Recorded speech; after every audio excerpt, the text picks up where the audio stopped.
Good evening everyone. आज के इस सेशन में आप सब लोगों का स्वागत है। देखो, हम लोग एल्किल हैलाइड डिस्कस कर रहे थे और एल्किल हैलाइड में हम लोग अल्कोहल से एल्किल हैलाइड बनाने के मेथड डिस्कस कर रहे थे, जिसमें 4 मेथड हम लोग डिस्कस कर चुके थे और आज हम लोग डिस्कस करेंगे 5वां मेथड। और 5वें मेथड में ये लास्ट मेथड है अल्कोहल से एल्किल हैलाइड बनाने का। और 5वें मेथड में हम लोग डिस्कस करेंगे ग्रोव्स प्रोसेस या फिर लुकास टेस्ट। जैसा कि मैंने बताया था, लुकास टेस्ट किस लिए यूज किया जाता है? इस टेस्ट की हेल्प से हम लोग 1 डिग्री 2 डिग्री और 3 डिग्री अल्कोहल्स में डिफरेंशिएट कर पाते हैं। देखो, मैं आपको बताऊंगा, जब हम लोग अल्कोहल पढ़ेंगे तो वहां पे अल्कोहल्स में डिफरेंशिएट करने के 2 मेथड हम लोग डिस्कस करेंगे।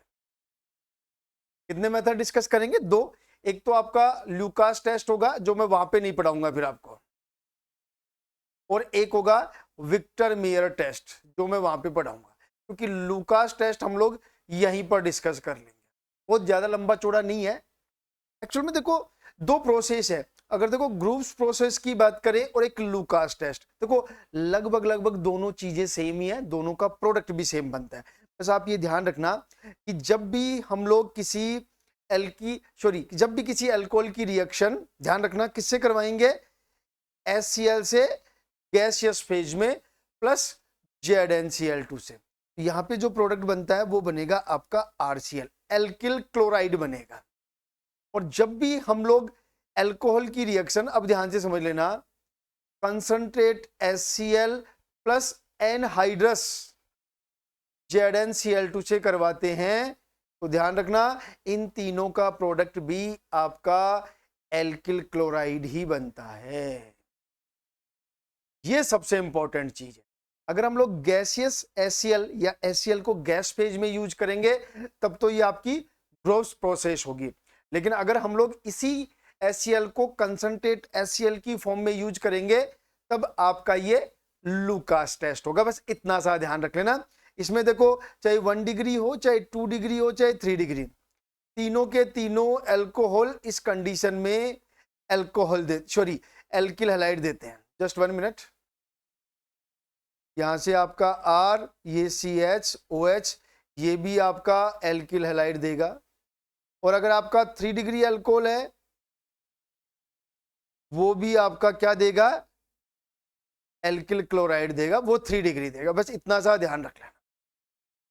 तो ग्रोव्स प्रोसेस और लुकास टेस्ट में मेजर डिफरेंस क्या है? सबसे पहले इंपॉर्टेंट चीज ये है कि अगर आप HCl को गैसियस फेज में यूज कर रहे हैं तो वो ग्रोव्स प्रोसेस होगा। लेकिन अगर आप इसी HCl को कंसंट्रेट HCl की फॉर्म में यूज कर रहे हो तब आपका ये लुकास टेस्ट होगा। ठीक है। अब बस मैंने पहले ही बता दिया कि 1 डिग्री 2 डिग्री और 3 डिग्री अल्कोहल्स में डिफरेंशिएट या तीनों में विभेद करने के लिए लुकास टेस्ट यूज किया जाता है। और इसके जो रिएजेंट है वो क्या है? Concentrate HCl plus ZnCl2, anhydrous ZnCl2। और एक और इंपॉर्टेंट चीज ध्यान रखना, ये ZnCl2, इसमें ये क्वेश्चन पूछा जाता है, लुईस एसिड कैटलिस्ट का काम करता है। किसका काम करता है? लुईस एसिड कैटलिस्ट का काम करता है। और इसका यूज क्या है? ये OH ग्रुप को निकलने में हेल्प करता है। मतलब लुईस एसिड कैटलिस्ट की फॉर्म में जब ZnCl2 यूज कर रहे हैं तो ये OH को इजीली एलिमिनेट करवा देते। तो सबसे इंपॉर्टेंट चीज ये यहां पे ध्यान रखें। अब देखो एक्चुअल में होता क्या है, इस पूरे मैकेनिज्म में मैं बता देता हूं आप लोगों को।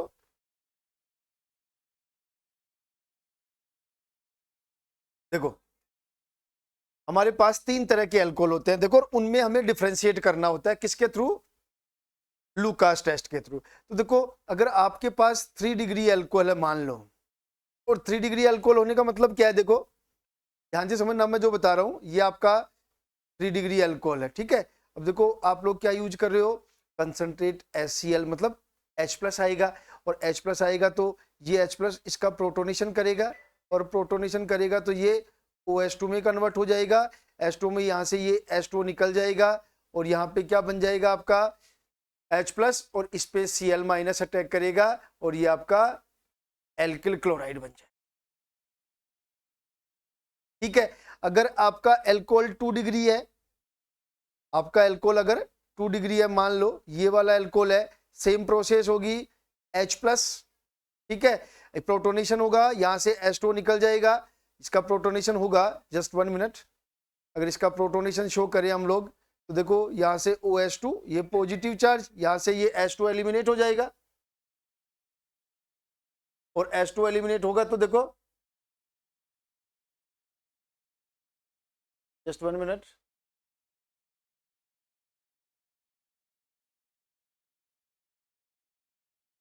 एक मिनट बस,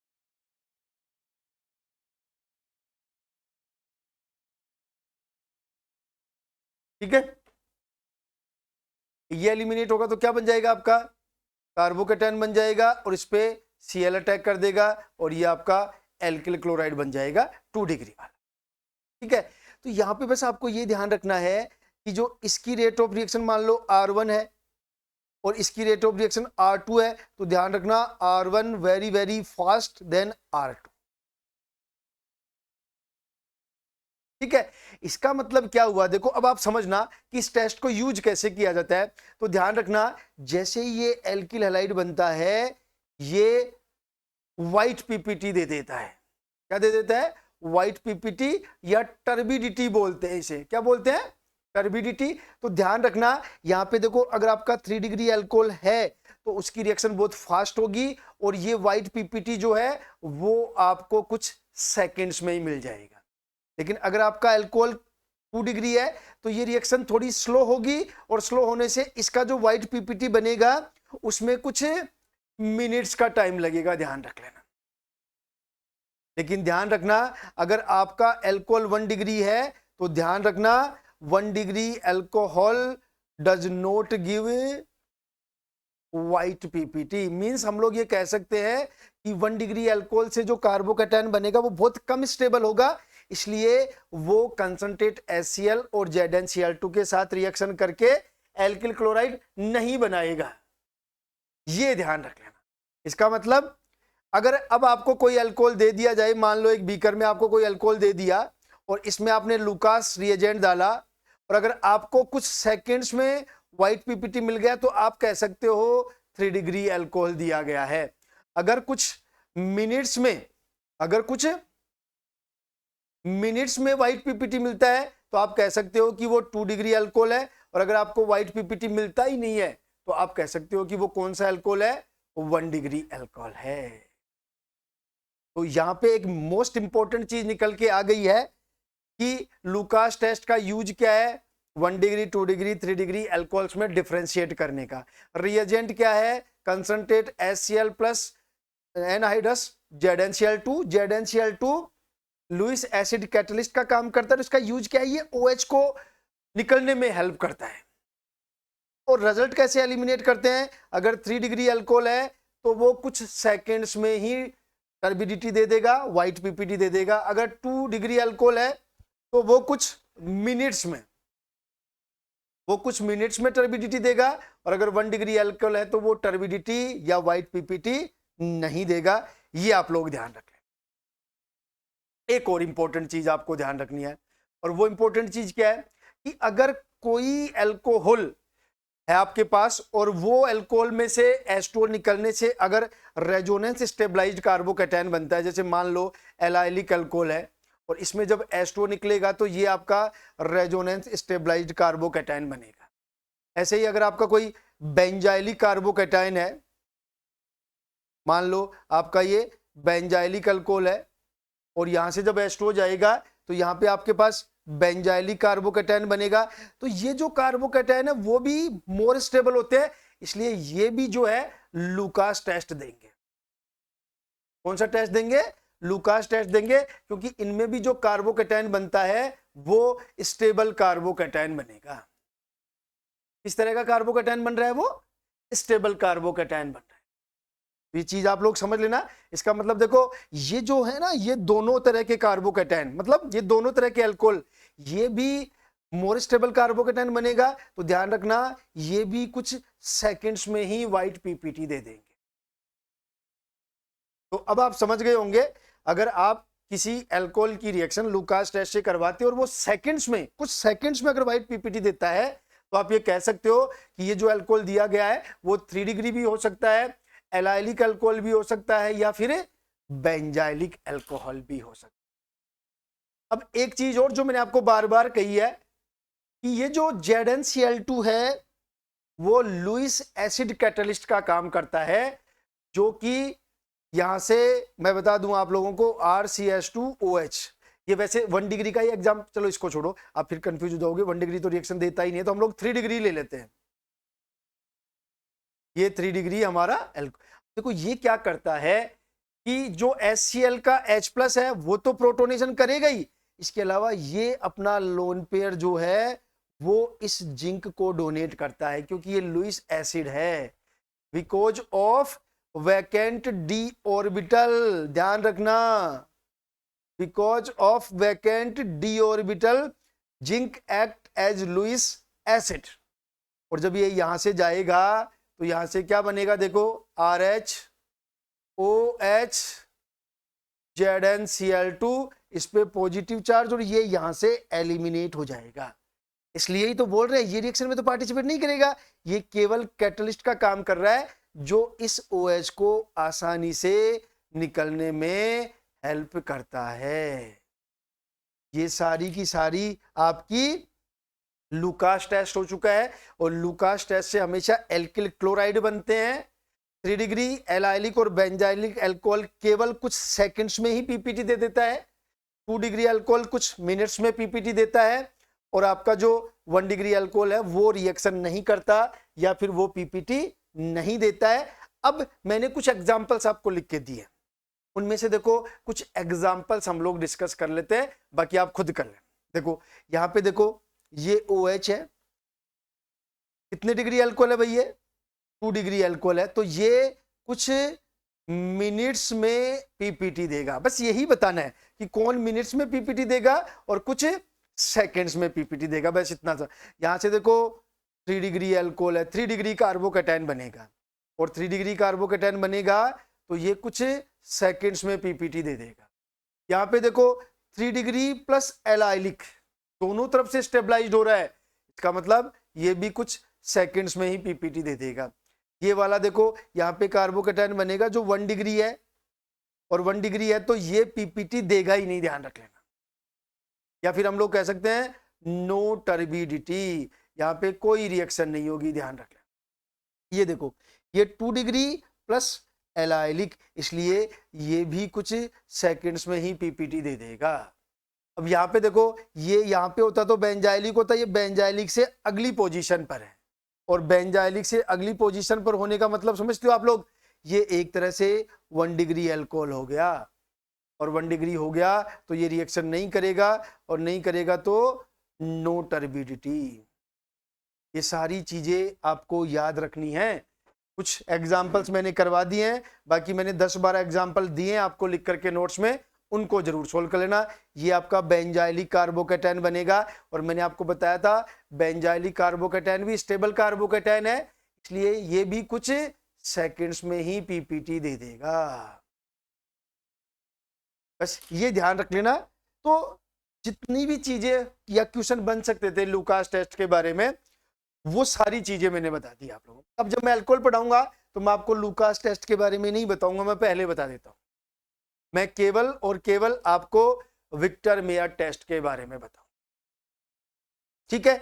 तो अब तक हम लोगों ने ये जितने भी मेथड पढ़े हैं एल्किल हैलाइड बनाने के, वो सारे मेथड वो मेथड है जिनमें हम लोग अल्कोहल से एल्किल हैलाइड बना रहे हैं। 5 मेथड हमने डिस्कस किया। अब हम लोग नेक्स्ट मेथड डिस्कस करते हैं। नेक्स्ट मेथड क्या है, by the halogenation of alkanes. देखो मैंने आपको खूब करवाया है, ये आपकी एल्केन है, ठीक है, और जब इसका हैलोजिनेशन करवाते हैं सनलाइट की प्रेजेंस में तो एल्किल हैलाइड बनते हैं। मैकेनिज्म इसकी फ्री रेडिकल सब्स्टिट्यूशन, ये सब मैं करवा चुका हूं। बिल्कुल भी हम लोग डेप्थ में नहीं जाएंगे, क्योंकि डेप्थ में जाने का मतलब है 5-5 क्लासेज। आप देख सकते हो इस पूरे चैप्टर में कितना टाइम लगा था हमें। ठीक है, ये सब कुछ किया हुआ है, देखो एग्जाम्पल भी हमने खूब किया है, एक एक चीज को हमने अच्छे से समझाया है, तो इसलिए कोई ज्यादा लपड़े में पड़ने की जरूरत ही नहीं है यहां पर। ठीक है, उसके बाद addition of HX to alkene, just 1 minute. देखो ये भी हम लोग डिस्कस कर चुके हैं, ये भी मैं नहीं बता रहा, ये एक तरह से इलेक्ट्रोफिलिक एडिशन का एग्जांपल है, खूब डिस्कस किया है। मान लो आपके पास कोई एल्कीन है, मान लो ये वाली एल्कीन है, और इस पे हम लोग एडिशन करवाते हैं HX का, तो यहाँ पे जो एडिशन होता है वो एक्चुअल में मार्कोनिकॉफ रूल से होता है। ये इलेक्ट्रॉन इधर शिफ्ट होंगे, ये प्रोटॉन इधर, ये आपके पास कार्बोकेटायन बन जाएगा, जस्ट 1 मिनट, ये आपके पास कार्बोकेटायन बन जाएगा, और इस कार्बोकेटायन पर आपका X माइनस अटैक कर देगा, और X माइनस अटैक करेगा तो ये आपका क्या बन जाएगा, ये देखो मैं आपको एल्कीन में बहुत अच्छे से करवा चुका हूं, बहुत सारे एग्जाम्पल मैंने करवाए हैं, बस इतना सा ध्यान रखना। ये जो है वो किसका एग्जाम्पल है, इलेक्ट्रोफिलिक एडिशन का, और इलेक्ट्रोफिलिक एडिशन में जो इंटरमीडिएट बनता है वो कार्बोकेटायन बनता है, और कार्बोकेटायन जहां भी बनेगा आपको सबसे पहले क्या चेक करना है, रीअरेंजमेंट। खूब एग्जाम्पल करवाए देखो मैंने आपको, अगर हम लोग चीजों को दोबारा लेके बैठ जाएंगे तो फिर काफी टाइम लग जाएगा, इसलिए केवल और केवल ये चीजें आप लोग ध्यान रखना।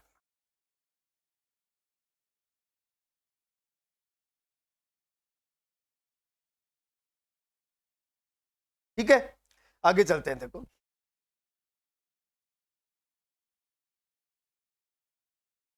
नेक्स्ट है halogenation of alkenes. Halogenation of alkenes का मतलब है, मैंने आपको ये भी बताया था कि अगर कोई X है, इस पे अगर हम लोग एल्कीन है और इस पे अगर X2 का एडिशन करवाया जाता है तो वो भी इलेक्ट्रोफिलिक एडिशन है, और यहाँ पे मैंने बताया था कि हेलोजन जो है उसका एंटी एडिशन होता है। ये सब कुछ हमने डिस्कस कर रखा है, आप लोग केवल आप जब भी आपको ये पढ़ना हो तो आप दोबारा से एल्कीन वाले चैप्टर में चले जाना, क्योंकि काफी लंबी चीजें हैं, ये सब कुछ हम लोग बहुत अच्छे से डिस्कस कर चुके हैं।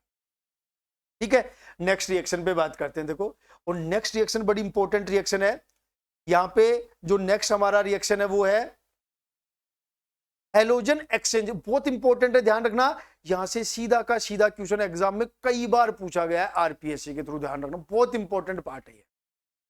यहां पे बेसिकली देखो हम लोग दो रिएक्शन पढ़ेंगे, एक फिंक्लेस्टन रिएक्शन, FINKELSTIN,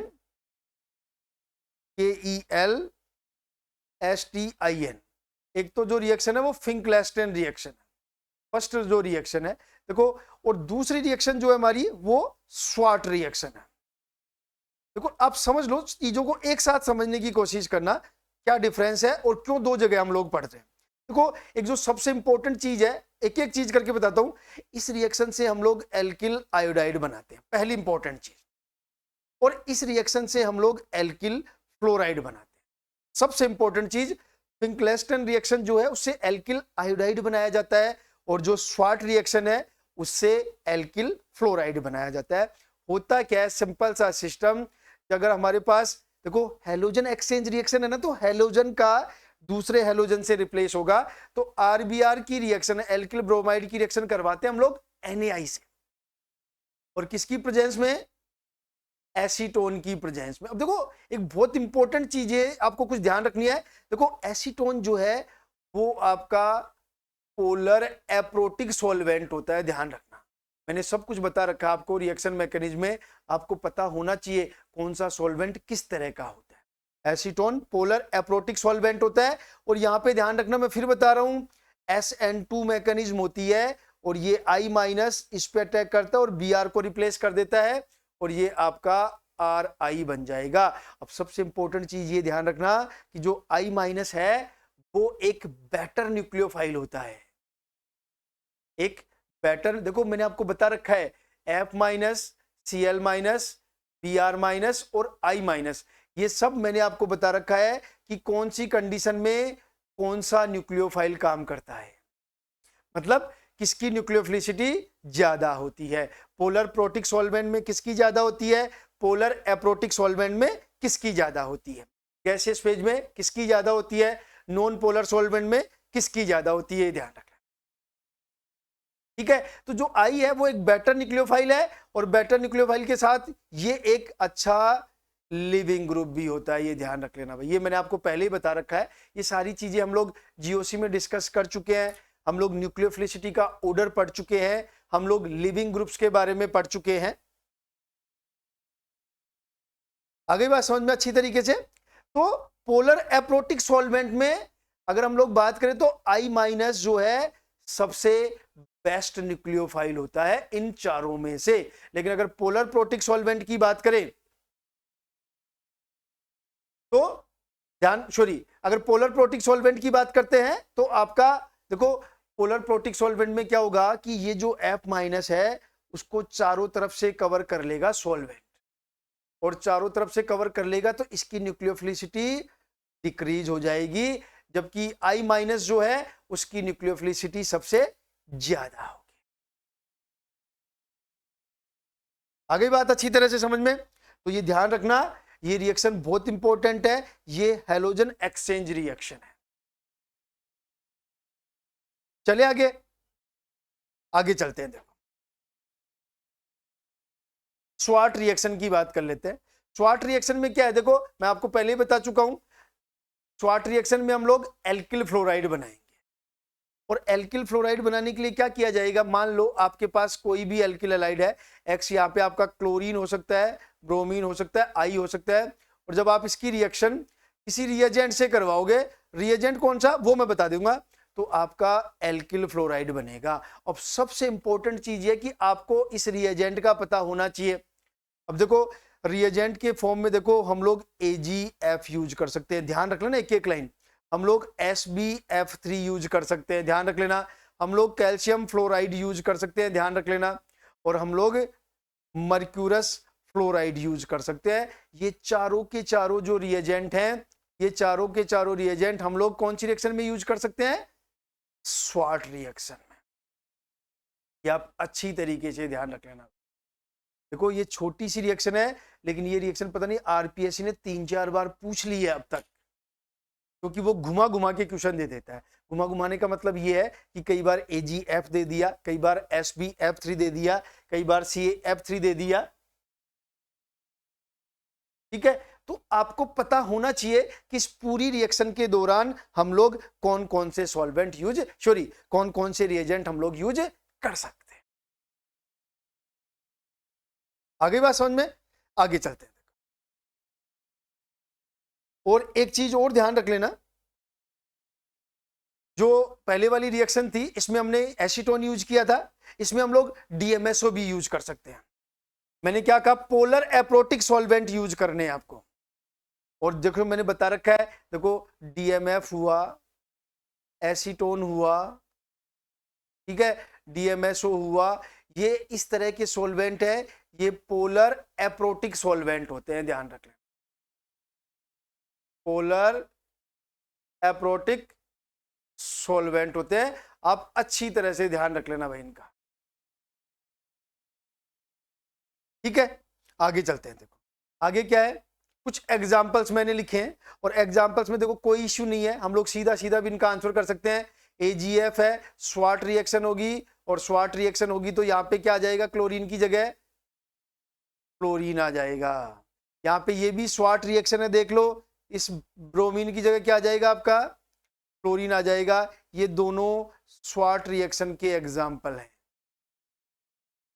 कौन सी रिएक्शन के एग्जाम्पल हैं, ये दोनों स्वाट रिएक्शन के एग्जाम्पल हैं।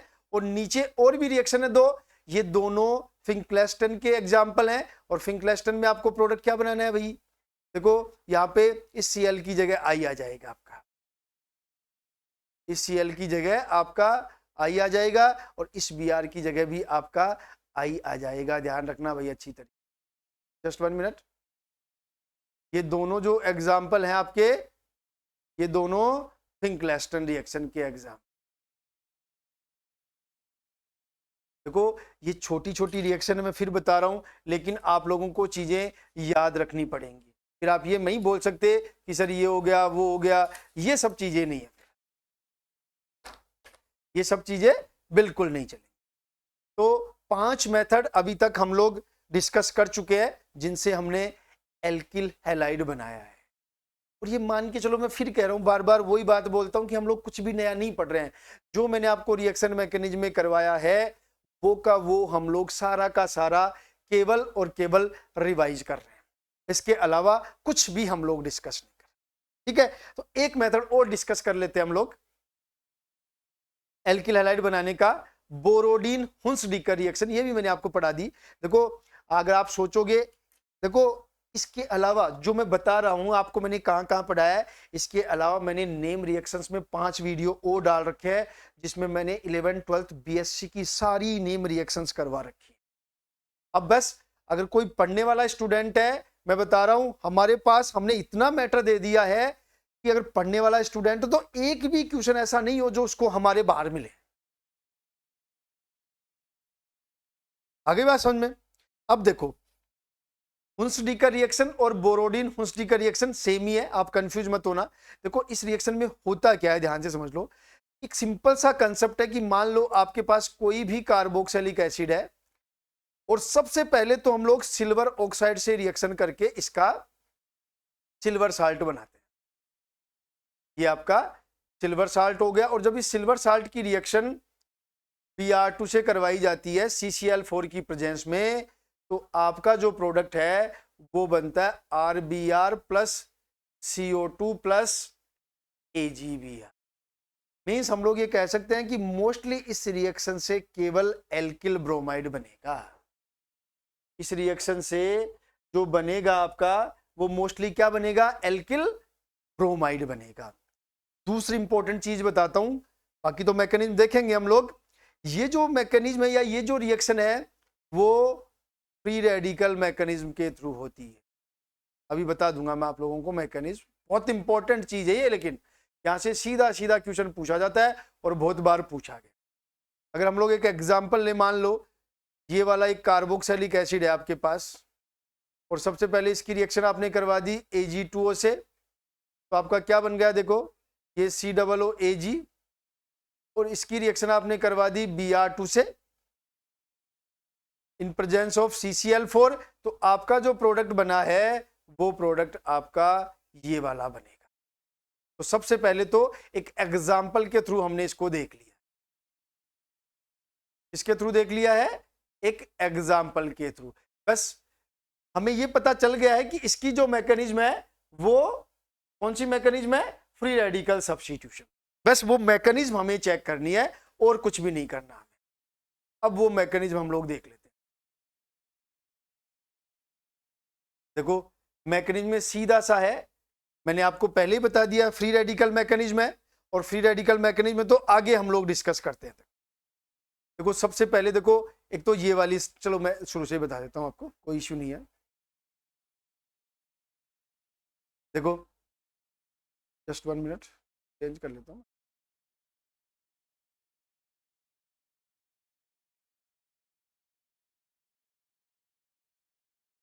देखो सबसे पहले आपके पास क्या है, RCOOH, और इसकी रिएक्शन हमने किससे करवाई, Ag2O से। ठीक है, तो यहां से क्या बन गया आपका RCOO माइनस और ये Ag प्लस। ठीक है, देखो इसके 2 मोल यूज होंगे, वैसे मैं बता दूं अगर स्टाइकियोमेट्री के हिसाब से देखें तो 2 मोल, और 2 मोल यूज होंगे तो यहां से 2H जाएंगे, और 2H जाएंगे तो यहां से क्या निकल जाएगा आपका H2। फिर इसकी रिएक्शन हम लोग करवाते हैं Br2 से।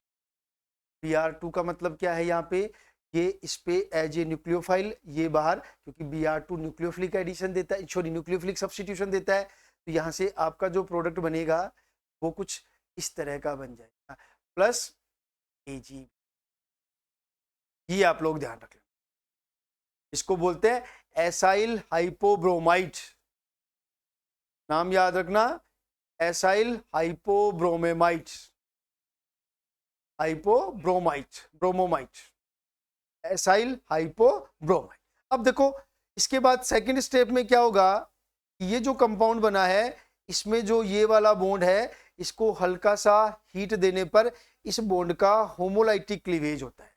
इस बॉन्ड की नेचर है, इस बॉन्ड का जो होगा वो किस तरह का क्लीवेज होगा, होमोलाइटिक क्लीवेज होगा, और होमोलाइटिक क्लीवेज होने से एक तो कार्बोक्सिलेट फ्री रेडिकल बन जाएगा और एक Br फ्री रेडिकल बन जाएगा। जब ये दोनों फ्री रेडिकल बन जाएंगे तो देखो अब एक तो इस कार्बोक्सिलेट फ्री रेडिकल का क्या फीचर होगा, ध्यान से समझना। एक इलेक्ट्रॉन यहाँ पे, इस ये वाला बॉन्ड टूटेगा, एक इलेक्ट्रॉन यहाँ पे, एक इलेक्ट्रॉन यहाँ पे। जब एक इलेक्ट्रॉन यहाँ पे तो देखो एक तो आपका बन गया फ्री रेडिकल और ये आपका क्या निकल गया, प्लस CO2, और लास्ट के स्टेप में ये R फ्री रेडिकल इस वाले Br फ्री रेडिकल से रिएक्शन करके आपका क्या बना देगा, RBr। तो ध्यान रखना ये जो बोरोडीन हुंसडीकर रिएक्शन है इसमें जो इंटरमीडिएट बनता है या इसकी जो मैकेनिज्म है वो कौन से एक तरह से इंटरमीडिएट के थ्रू होती है, फ्री रेडिकल के थ्रू होती है। बहुत इंपॉर्टेंट चीज ये है। देखो अब आपको देखो छोटी छोटी चीजें हैं ये, लेकिन छोटी छोटी चीजों का आपको ध्यान रखना पड़ेगा, ये ध्यान रखें, ठीक है। देखो कुछ एग्जांपल्स मैंने लिखे हैं और कुछ एग्जांपल्स में क्या है, देखो एक एग्जांपल जो मैंने लिख के दिया आपको नोट्स में, एक बार वो एग्जांपल देख लेते हैं। और वो एग्जांपल क्या है आपका, अगर आपको कुछ इस तरह का कंपाउंड दिया गया है, ठीक है, जस्ट 1 मिनट,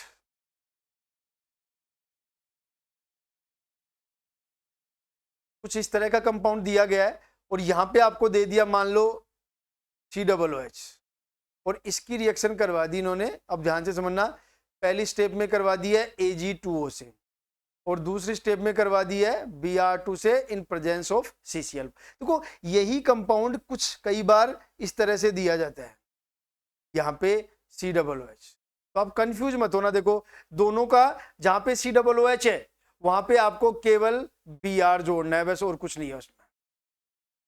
यहाँ पे Br जोड़ दो, ठीक है, और ये वाला सिंपल है ही आपका, यहाँ पे आप Br जोड़ बस।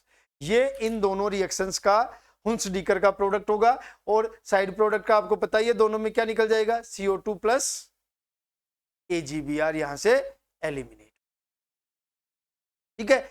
एक रिएक्शन और ध्यान रख लेना, क्या पता कभी कोई पूछ ले तो, कि अगर हम लोग जो कार्बोक्सिलिक एसिड का सिल्वर साल्ट है, मींस ये वाला साल्ट है, अगर इसके हम लोग 2 मोल लेते हैं, कितने मोल लेंगे, और इसकी रिएक्शन हम लोग आयोडीन से करवाते हैं, तो ध्यान रखना एल्किल आयोडाइड नहीं बनेगा, यहां पे आपका एस्टर बनेगा।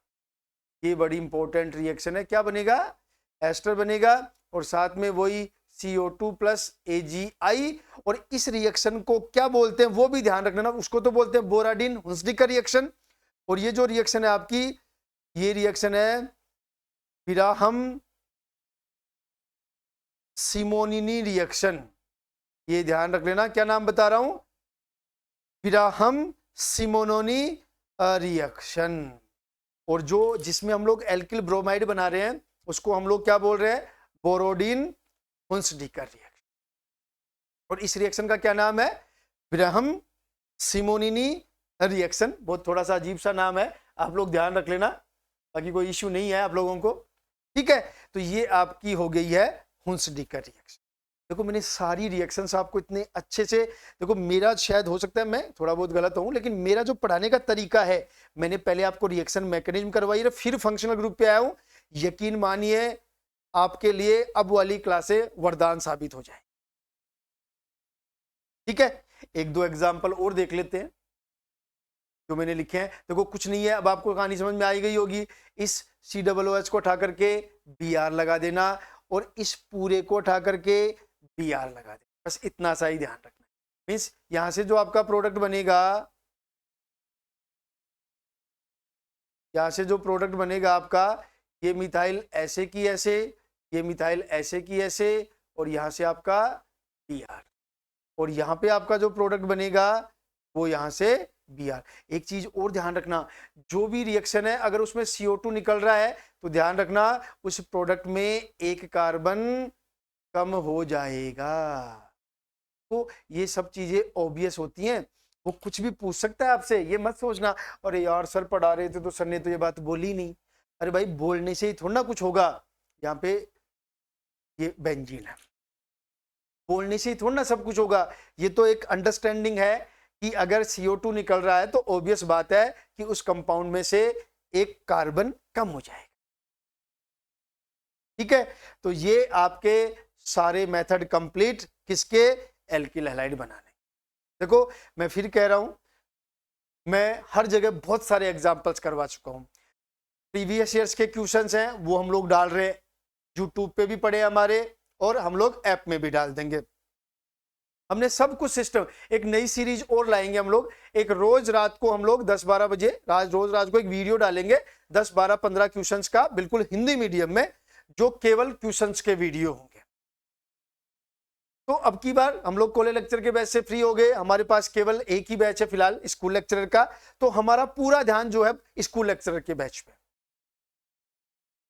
ठीक है, आगे चलते हैं। देखो आगे क्या है, देखो हमने पहले ही पढ़ रखा है कि हम लोग किसी भी फंक्शनल ग्रुप को 3 टॉपिक्स में पढ़ेंगे, उसके बनाने की विधियां, उसकी फिजिकल प्रॉपर्टीज और उसकी केमिकल रिएक्शंस।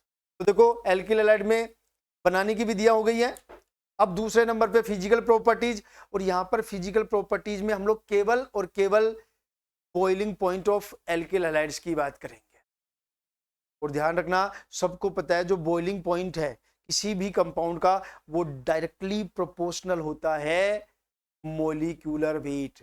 मोलिक्यूलर वेट जितना ज्यादा होगा उसका बॉइलिंग पॉइंट उतना ही ज्यादा होगा, क्योंकि कार्बन ज्यादा होंगे, और कार्बन ज्यादा होंगे तो उनको जलाने के लिए ज्यादा हीट की जरूरत होगी, और बॉइलिंग पॉइंट मोलिक्यूलर वेट के तो डायरेक्टली प्रोपोर्शनल ही है। इसके अलावा जो इंट्रामोलिक्यूलर फोर्सेस, एक मिनट में लिख देता हूं, इंट्रामोलिक्यूलर फोर्सेज ऑफ अट्रैक्शन होते हैं, कि जिनके बीच में या जिन मॉलिक्यूल्स के बीच में इंट्रामोलिक्यूलर मतलब अंतःकणीय जो फोर्सेज होते हैं वो जितने ज्यादा होंगे वो एक दूसरे के उतने ही नियरेस्ट होंगे, और एक दूसरे के नियरेस्ट होंगे तो उनको अलग अलग करने के लिए उतनी ज्यादा हीट की जरूरत पड़ेगी, तो बॉइलिंग पॉइंट उतना ही ज्यादा होगा। और इनवर्सली प्रोपोर्शनल टू ब्रांचिंग, लेकिन ब्रांचिंग कब देखेंगे, जब उनका मोलिक्यूलर वेट क्या हो, सेम हो। इसका मतलब हम लोग ये कह सकते हैं कि अगर आपके पास RF, RCl, RBr और RI है, तो इनमें से सबसे ज्यादा जो बॉइलिंग पॉइंट होगा वो आयोडीन वाले का होगा। इसका होगा, अगर आपको ये कह दिया जाए CH3F, CH3Cl, CH3Br और CH3I, तो देखो जो बॉइलिंग पॉइंट का ऑर्डर होगा वो सबसे ज्यादा, क्योंकि इसका मोलिकुलर वेट क्या है, सबसे ज्यादा है। आपको कुछ एग्जांपल्स मैंने लिख के दिए हैं, आप कर लेना, मैं बता देता हूं कुछ एग्जांपल्स।